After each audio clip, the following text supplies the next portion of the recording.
Trois plans sonores sont entendus au début de ce prélude. Le premier, aigu et rapide, en tierce majeure parallèle. Sa coloration particulière tient en 2 points. L'utilisation de la gamme par ton,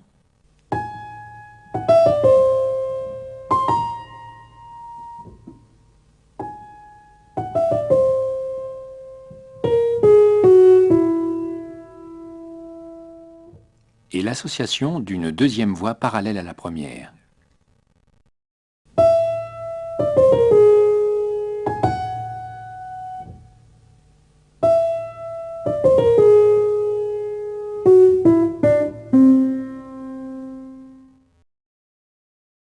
Ces 2 voix créent un timbre unique, indissociable, lié à la douceur des tierces.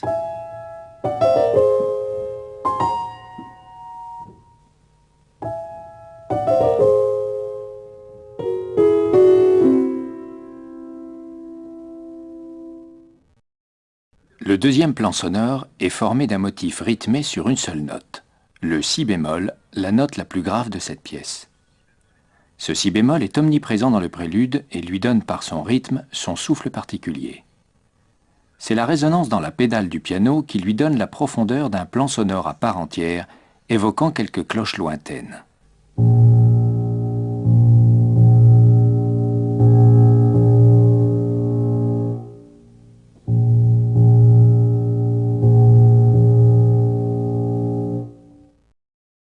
Le troisième plan sonore occupe le médium, doublé en octaves, qui lui donnent une sonorité plus ample. Après 2 amorces, il s'épanouit, atteignant le point culminant Ré pour redescendre à la note initiale. L'architecture et l'autorité de ce plan sonore lui confèrent d'emblée l'appellation de thème.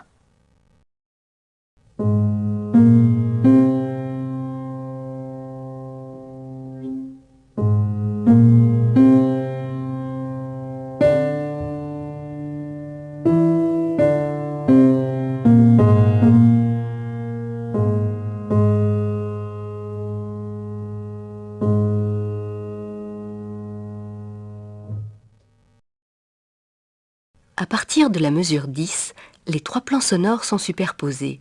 L'originalité tient au fait qu'ils sont tous les 3 autonomes, évoluant dans leur rythmique propre.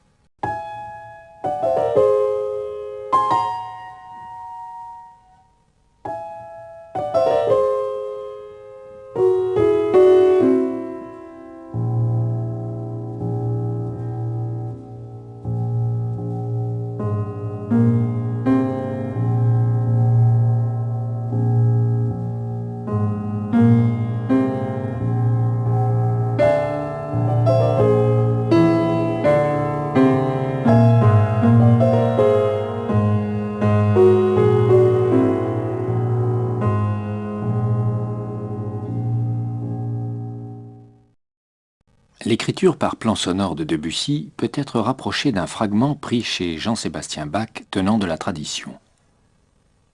Celui-ci a laissé maints exemples de mélange à plusieurs voix, dans lesquels chaque voix évolue sur un rythme propre. Voici la voix supérieure.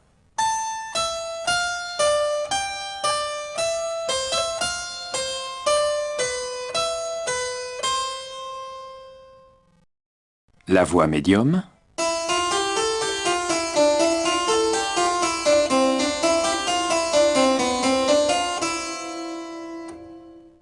La voix grave.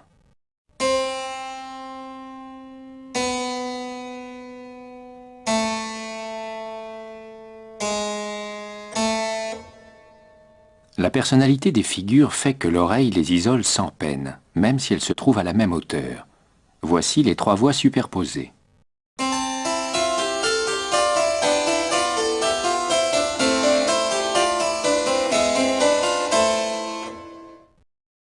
Dans le troisième retour du thème, au centre du prélude, Debussy transpose de tels effets dans sa musique, en y ajoutant la dimension de la résonance du piano, son univers sonore. Voici le thème.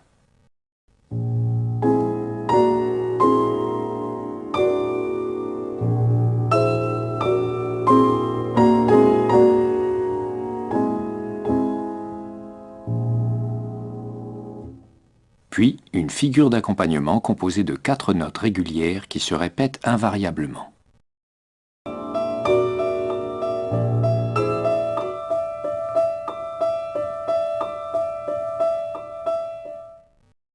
L'oreille suit sans peine chaque figure dans son parcours propre.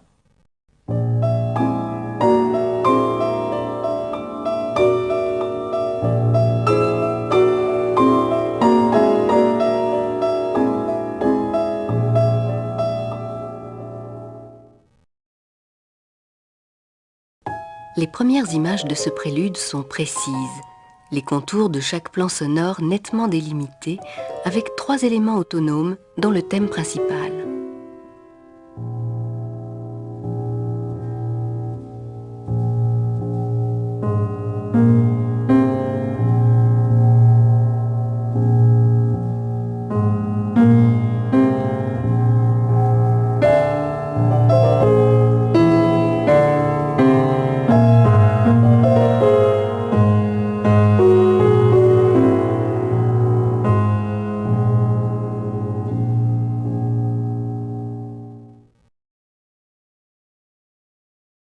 Sous l'action du développement, l'image du thème se modifie.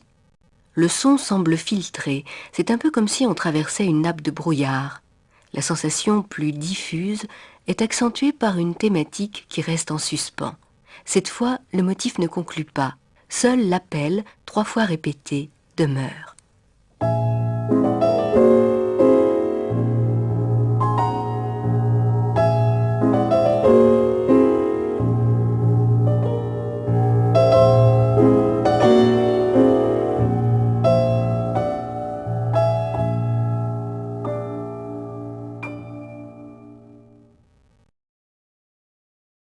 La dernière apparition du thème, voix unique dans l'aigu, évoque par contraste le dépouillement et donne une image tout immatérielle, diaphane, impalpable.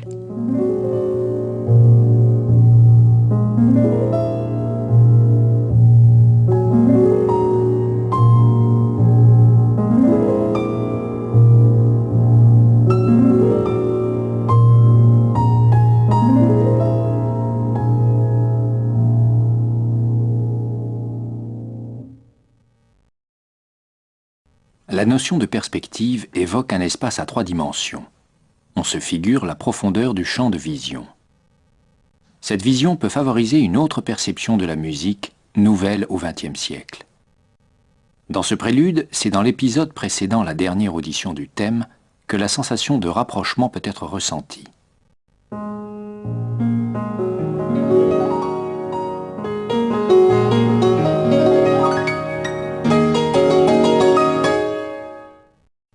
Le climat est transformé par une nouvelle texture sonore, la gamme pentatonique.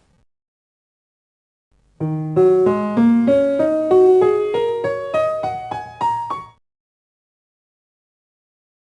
contraste est renforcé sur 3 autres plans. La tessiture, c'est le point culminant de l'œuvre. L'animation, c'est le seul passage rapide. L'intensité, c'est le seul passage fort. L'écoute donne la sensation d'un chatoiement, comme un rayon de soleil nous inondant tout à coup de sa lumière.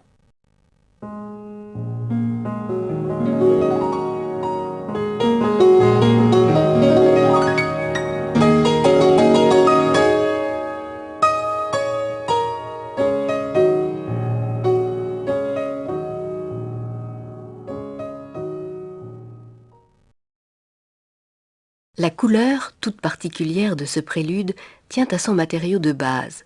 La gamme par ton, échelle de 6 sons répartis à égale distance d'un ton les uns des autres. L'exotisme, évoqué par une telle échelle, contribue pour une grande part au caractère dépaysant de ce prélude.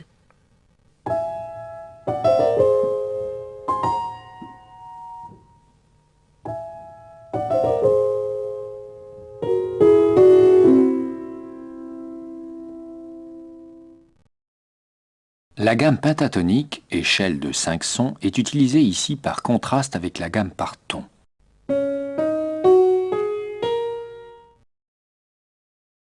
L'utilisation de cette gamme, appelée aussi gamme chinoise, est encore une preuve d'exotisme de la part de Debussy.